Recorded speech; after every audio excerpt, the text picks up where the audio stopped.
खाकर है।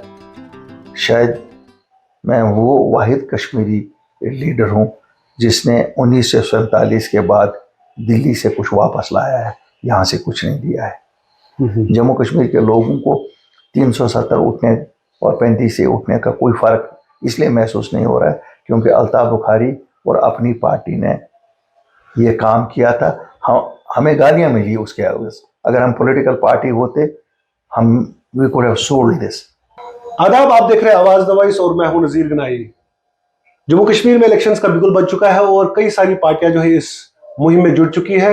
We are joined by a very seasoned politician, founder of अपनी party, Syed Mohammad Altaf Bukhari. आज आपका एक वक्त ऐसे होता है कि आपको कॉन्स्टिट्यूंसी में लोगों के साथ जुड़ना होता है, तो उसी पे हम बात करेंगे कि अपनी पार्टी इस वक्त कैसे लोगों में जा रही है और क्या मंशूर लेके जा रही है। देखिए, आपने 50 जो आपका नुकाती मंशूर है वो भी आपने शाया किया, जिसे कहते हैं ना मेरे रूह मेरे मंशूर का ये है जो एमनेस्टी हम ऑफर कर रहे हैं। क्यों मेरा मानना है कि देरपा अमन के लिए हमें एमनेस्टी देनी पड़ेगी अपने लोगों को। यहाँ 90 से लोगों के खिलाफ FIR दर्ज हुए हैं। अभी भी फिर 96 में गवर्नमेंट आई नेशनल कॉन्फ्रेंस की, उन्होंने भी किए। फिर 2002 में मुफ्ती साहब की गवर्नमेंट में हुए, फिर 2009 की उमर साहब की गवर्नमेंट में हुए, फिर 2014 मुफ्ती साहब और महबूबा जी की गवर्नमेंट में हुए। जाहिर है कि लोग परेशान हैं, पकड़ दकड़ है। थानों में इनको बुलाया जाता है हर तीसरे चौथे दिन, 10वें दिन।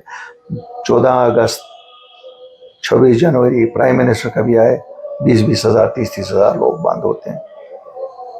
अगर क्लोजर करना है इसको तो हमें एक आम माफ़ी देनी पड़ेगी। मैं मानता हूँ जिनको हीनियस क्राइम्स है, मर्डर्स हैं, उनको नहीं, बाकी सबको एक सिंपल एफिडेविट कोर्ट से कि हम वफादार हैं इस मुल्क के। We believe in the integrity and sovereignty of the country, we believe in the constitution of the country and we will not do anything which is prejudicial to the security and safety of this country. And दे इनको सब passport भी मिलने चाहिए, verifications भी होनी चाहिए, jobs भी मिलने चाहिए और इनको कोई पकड़ दकड़ भी नहीं होती। क्यों एक क्लोजर हो जाएगा। कब हम ट्रूथ एंड रिकंसिलिएशन कमीशन लगाएंगे, कब? आपने देखा होगा इंजीनियर रशीद ने अभी 5 लाख वोटों से जीता, वो किस चीज़ की अक्कासी करता है? बिल्कुल। हर माँ को इंजीनियर रशीद में अपना बेटा देखा, हर बहन को भाई देखा, हर भाई को भाई दिखा, बाप को बेटा दिखा, क्योंकि कहीं ना कहीं सफ़र हो रहे हैं। तो इसलिए इसको क्लोजर करना है। और स्पेशली जब लोगों ने 2 चीज़ें बड़ी जाहिर की हैं, they have repose their faith in democracy, जो अभी पार्लियामेंट्री इलेक्शन में प्रूव हुआ, और they have repose their faith in non violence, जो पिछले 5 साल से आप देख रहे हैं। तो do you see that as a paradigm shift जो वो मैसिव स्केल पे आपने पार्टिसिपेशन देखी? बिल्कुल, I see that as a paradigm. एक बार फिर जिस तरह 87 में लोगों ने चांस दिया था डेमोक्रेसी को ओवर अदर थिंग्स, आज फिर दिया है। उस वक्त तो ट्रेजिडी हुई कि उस वक्त की कोलिशन गवर्नमेंट ने उसे आगाज करवाया मिलिटेंसी का, उससे ये क्या कि साहब ये उग्रवादी है। हालांकि जब उन्होंने भी डेमोक्रेसी में यकीन किया था कि we will make a change of the system through democracy, that failed them. आपकी पार्टी जो है वो एक इन्फेंसी में है, लेकिन आपने कुछ ऐसे नाम जो है आपके पार्टी से जुड़े थे और उसके बाद आपने ग्राउंड पे कुछ ऐसे काम किए जिसका पार्टी को भी बहुत नाम मिला और पार्टी भी आगे आ गई। लेकिन कुछ अरसे से हमने देखा कि जो पार्लियामेंट इलेक्शन का था उसमें क्या आपने कोई सबक सीखा? देखिए साहब, सच बात यह है कि 2019 में जब 370 और 35 ये गया, जिस तरह काफ़ी सारे पॉलिटिशियंस बनते, हम भी गिरफ्तार थे, घर में हाउस अरेस्ट में थे। 2-2.5 महीने के बाद जब छोड़ा तो मुझे लगता है शायद मैं एक सियासतदान की तरह नहीं सोचता हूँ, मैं एक आम आदमी की तरह सोचता हूँ। मैंने ये कहा कि कुछ ना कुछ हाल तो निकलना चाहिए था। मफलूज ज़िंदगी थी, ज़िंदगी ठहर सी गई थी। ठहरी हुई ज़िंदगी मौत की अक्कासी करती है। तो मैंने कहा एक लीडर का यही रोल होता है। Leader does not necessarily mean a politician, कि लोगों को इस वक्त रास्ता दिखाया जाए।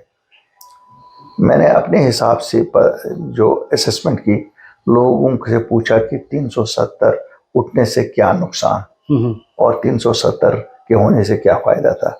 मुझे किसी ने फायदा नहीं दिखाया, लेकिन नुकसान मुझे लिख के लोगों ने दिए कि हमारे बच्चों के लिए ज़मीनें नहीं रहेंगी, हमारे बच्चों को अब सरकारी नौकरियां नहीं मिलेंगी और हमारी रियासत नहीं रही, पहचान नहीं रही।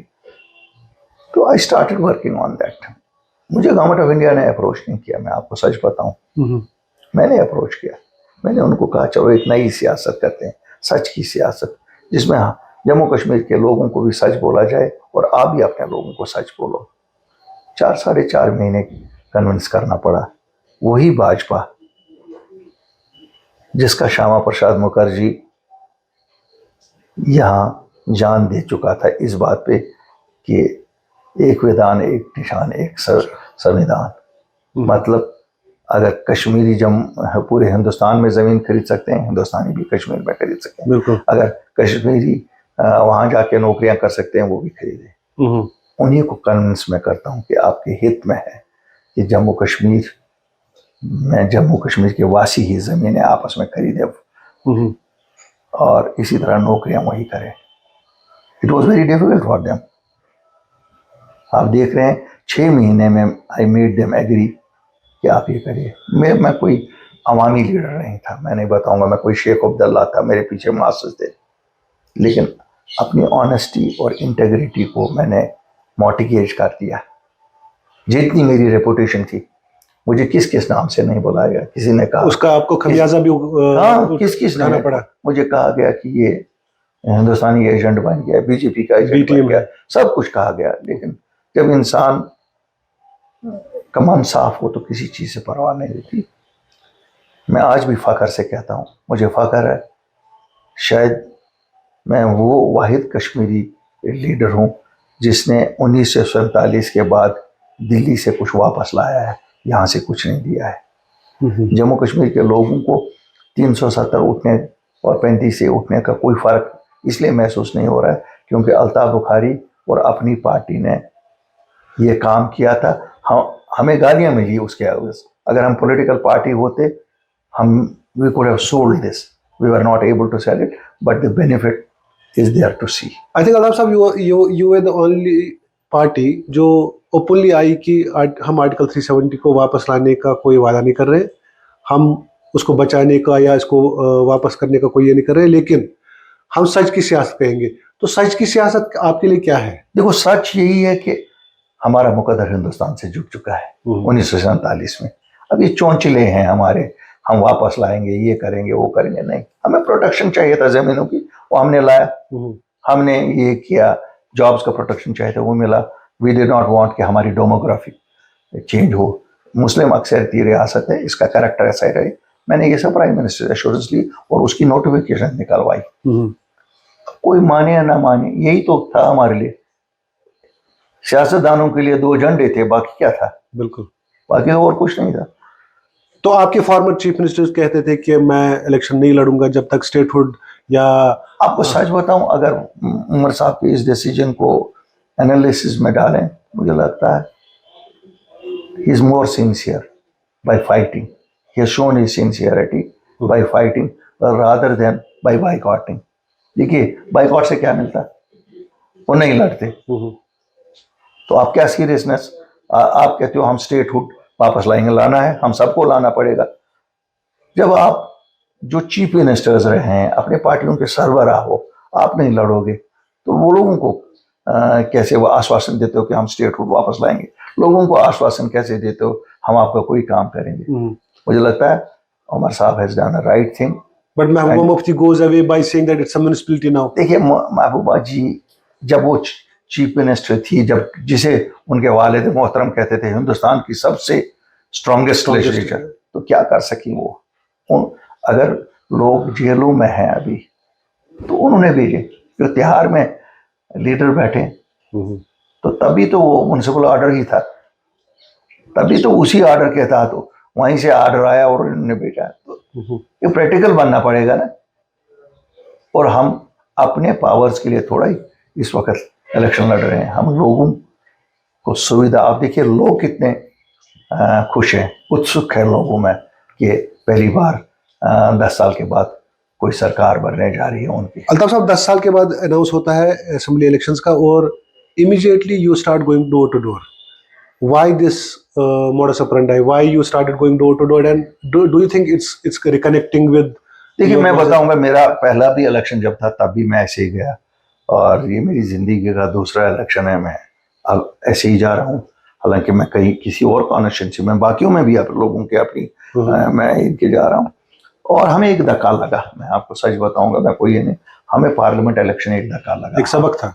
हमारे लिए पहला इलेक्शन था।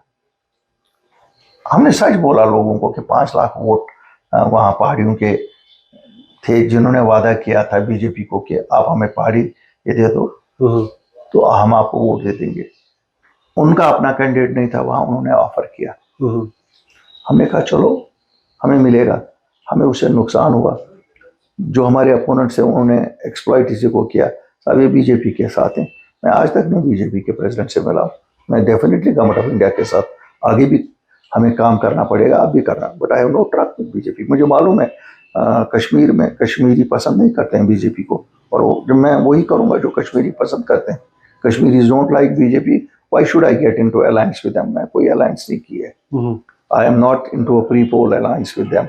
मेरा कोई ऐसा उनका सपोर्ट मुझे नहीं है। मैं किसी और जमात को सपोर्ट नहीं करूंगा। अल्लाह साहब, बहुत बहुत शुक्रिया। और आपको इस वक्त लोगों में होना है, और मैं वापस जा रहा हूँ। इस वक्त मेरी एक सभा है, उसी में जा रहा हूँ, और मैं लोगों से आपके माध्यम से एक ही अपील करूंगा, ये मौका एक चेंज को दे दो। 72 साल से जिन जमातों को आप लगातार लाते रहे हैं, शायद उन्होंने आपके लिए कुछ नहीं किया। एक मौका दे दो नई जमात को। ये समझ लो, आज जैसे 7 साल के बाद इलेक्शन 10 साल के बाद हो रहे हैं, आप ये समझ लो कि और 5 साल खुदा न करे ज़ाया हो सकते हैं। लेकिन कम से कम मौका तो फराहम करो चेंज का। और मैं आपको बताऊंगा, अल्लाह के फजल से अगर हमें लोग मौका देंगे, हमें एक ऐसी सरकार देंगे जिसका दिल धड़कता हो, जो कोई चीज़ ऐसी नहीं करेगी जो लोगों के मंशा के खिलाफ हो।